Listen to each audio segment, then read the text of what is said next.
In 2025, the United States is facing one of the toughest and most controversial immigration crackdowns in modern history.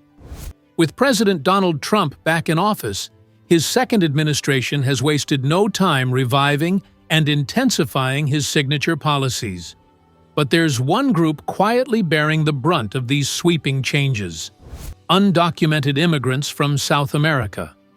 Who are they? Where are they coming from?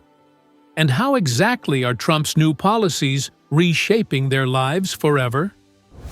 This is the real story behind the numbers. Stay tuned as we break down the most illegal South American immigrants in the United States and how Trump's 2025 rules are changing everything. Let's begin with the hard facts. According to updated data from May 2025, the United States currently hosts an estimated 1.8 million undocumented immigrants from South America. These individuals come from 12 sovereign nations, each with their own struggles and reasons for migration. Venezuela leads the list with approximately 550,000 undocumented immigrants. Colombia follows with 400,000, Ecuador with 250,000. Brazil contributes 180,000. Peru has 120,000. Argentina, 95,000. Bolivia, 75,000. Chile, 60,000. Paraguay, 35,000. Uruguay, 25,000. Guyana, 18,000. And Suriname rounds out the list with about 10,000. These numbers reflect people who overstayed visas, entered without inspection, or now live in legal limbo after being denied asylum. Venezuela, Colombia, and Ecuador top the list, countries plagued by economic collapse, political unrest, and rising violence. Venezuela, once the richest country in South America, has spiraled into chaos. Hyperinflation, food shortages, political repression. Millions have fled. Colombia, while more stable, still grapples with narco-violence and systemic inequality. Ecuador and Peru are burdened with corruption, instability, and failing economies. Many migrants from these countries undertake a perilous journey through the Darien Gap, one of the world's most dangerous jungle crossings. From there, they move north through cartel-controlled regions of Central America and Mexico, paying smugglers upwards of $15,000 to reach the U.S. border. Once inside, they seek safety, work, and hope. But that dream is now under attack. Trump's return to the White House in 2025 brought immediate and sweeping changes to immigration enforcement. These changes have directly impacted South American undocumented immigrants more than any other group. First, let's talk about expedited deportations. Trump has reinstated and expanded a policy that allows for quick removal of immigrants who cannot prove they've lived in the U.S. for more than 2 years.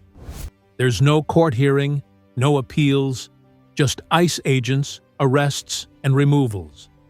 Venezuelan and Ecuadorian migrants, many who arrived recently seeking asylum, are especially vulnerable. Then comes Project Homecoming, the administration's voluntary self-deportation initiative. It offers undocumented immigrants a $1,000 stipend and a free plane ticket home. Sounds generous, right? But critics argue this is just a polished method of cleansing the undocumented population. The first flights departed from Houston to Honduras and Colombia. Flights to Venezuela and Ecuador are next. The catch?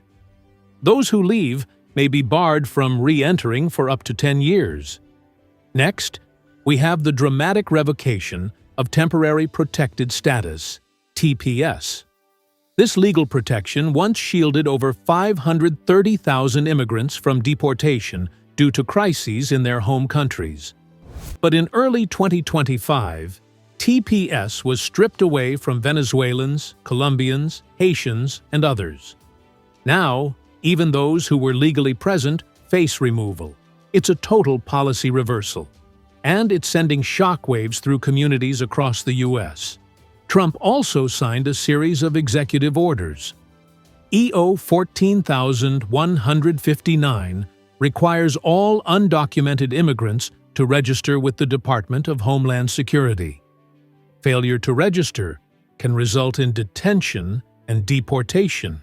EO 14160 attempts to end birthright citizenship, stripping American-born children of undocumented immigrants of their U.S. nationality.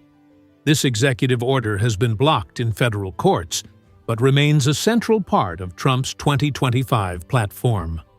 EO 14163 suspends refugee admissions for 90 days, targeting countries with high asylum claims like Venezuela, Peru, and Colombia.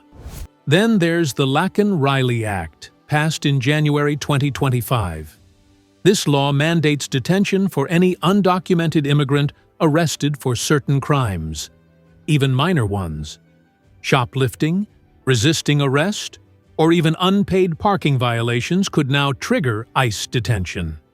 South American immigrants in working-class neighborhoods from Miami to Queens now live in daily fear. But it doesn't end there. Trump's administration also rolled out massive financial penalties. Immigrants who defy deportation orders may now be fined up to $500,000. These fines are devastating low-income communities from Colombia, Brazil, and Peru, many of whom are already struggling to survive.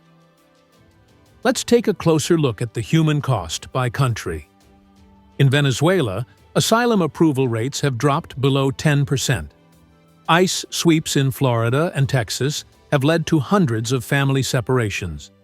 In Colombia, undocumented parents are being arrested while dropping their children off at school. In Ecuador, deportations have surged in California and New Jersey. Immigration courts are overwhelmed.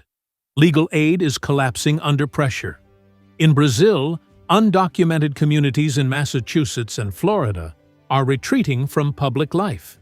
Leaders warn residents to avoid hospitals, schools, and churches to avoid ICE. In Peru, detention centers near the U.S.-Mexico border are filled with Peruvians denied entry and now facing expedited removal. The route to the U.S. has never been more dangerous. As of 2025, thousands of South Americans continue to migrate through Panama's Darien jungle, dodging wildlife, armed robbers, and traffickers. Once in Mexico, cartels control much of the territory, extorting, assaulting, and in some cases, kidnapping migrants. Still, the hope of safety and stability in the United States drives them forward. Meanwhile, Trump has authorized military drones and naval patrols to track and deter migrant caravans across Central and South America. Legal resistance to these policies is growing. Nonprofits like the ACLU, RACES, and the National Immigration Law Center have filed lawsuits challenging Executive Order 14160, the TPS revocation, and the Laken Riley Act.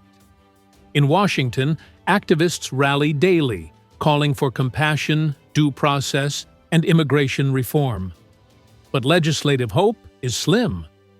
The DREAM Act 2025, which would provide legal status to undocumented youth who grew up in the U.S., has stalled in a deeply divided Congress. So what does the future hold for the nearly 2 million undocumented South American immigrants in the United States? Right now, fear is their daily reality. A knock at the door, a traffic stop, a missed court date. Any of these could lead to detention or deportation under Trump's hardline 2025 rules. But history has shown that immigration policy can and will change.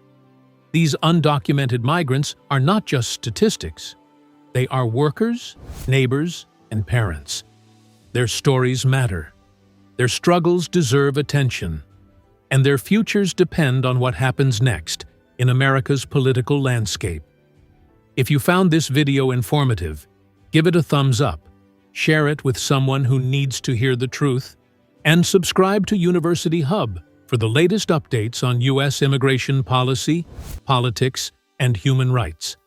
Thank you for watching, and stay strong, stay informed, and stay connected.